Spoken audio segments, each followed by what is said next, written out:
Alas 6 na nga ng umaga nung makalabas tayo. Hindi kasi ako nagising sa alarm dahil sa mahimbing na pagkakatulog gawa ng ulan. Pagka ganun niya, hindi ko masyadong naririnig yung alarm clock dahil malamig yung paligid at mas masarap matulog. Alas 3 pa sana tayo lumabas kanina. Nakarami na sana tayo ngayon. Pero dahil kasi sa ulan yun, sarap ng tulog ko kaya all goods pa rin dahil kumpleto yung tulog, hindi antok-antok sa biyahe.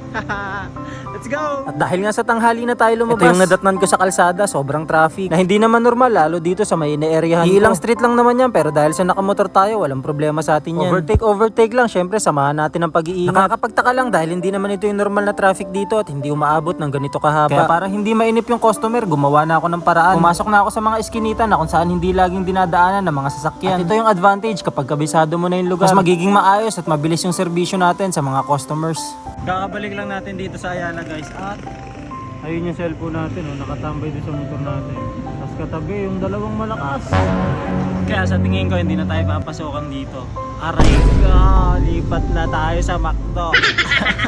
Mukhang narinig nga tayo dahil pinasukan tayo ng booking na McDonald's yung pick up. Ready naman na yung pagkain kaya all goods talaga. Ito yung problema kapag nagdi-deliver ka ng kape, nilakad ko pa lang yan mula sa loob ng McDo. Lalo pa sa pagdideliveran ko, baka tumagas na yan dito. Pero matetesting natin yung skills ng nagbalot nito. Okay naman yung kalsadang dinaanan natin, aspaltado naman. At kayo na lang din bahala kung ano nag-iitsura ng kape matapos tayong dumaan dito sa aspaltadong kalsada.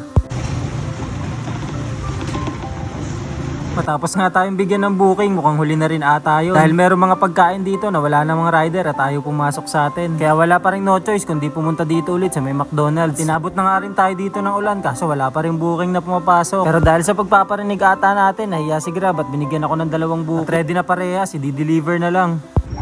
Mali yung pin ng customer, ito iba to, pick up pa to. Dito nakapin yung drop off niya pero dito pala talaga siya. Kaya nagpa-add lang ako ng 20 pesos at pumayag naman siya. Sabay diretso na rin sa gasolinahan para magpo-full tank dahil malapit na maubos. Naabot na ng 180 yung gas natin dahil 5 liters na yung tangke natin. Habang naghihintay ng booking, ganito lang yung kadalasan namin ginagawa dito, kulitan lang. Palipas oras at tinitignan kung sino ba yung papasukan ng booking. Ako, nasa loob ako ng yan hindi niya makadarating ko na kaupo ko lang kung ba sila ni RJ. Sa kaganon sa akin sa salamin sa labas, parang batang lumabago ako. Tapos pag pinalagan din sa Luciano, dahil walang booking yung GrabFood ko, pumasok sa akin GrabMart at ito yung karga natin. 2 case ng C2 na may kabigatan kahit papaano. Sir Janto, thank you po. Kakadrop lang natin ng GrabMart na yun and parang same lang naman siya sa GrabFood. Kahit medyo alanganin yung mga karga mo pagka ganun. Kasi minsan mag-worth 4,000 siya, 3,000, tapos kakarga mo lang lahat sa yun. May share naman na rider pero di kasi ako masyado naggaganon yung kukuha ka pa na isang rider pagka bulky yung dala mo. Yun, mas better siguro pagka solo na lang. Tapos babalik na lang din muna ako doon para pasukan ako ng GrabMart ulit, ng Robinsons or McDo. Tapos pag wala, kain muna tayo.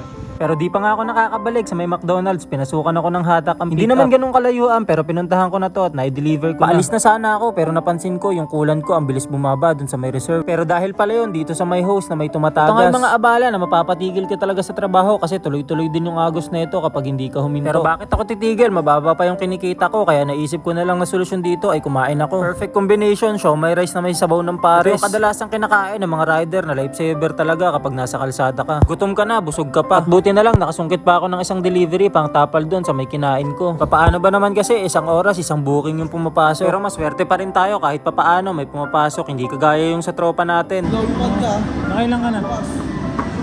Wala na. Papa! Ang may-ari. Pero siya naman si Boy Tigas, hindi mo makikitaan ng lungkot yan kahit walang booking. Sa Tumal, ito na, kumuha na lang kami ng voucher. Wala, tas diretso uwi na ako. Payat.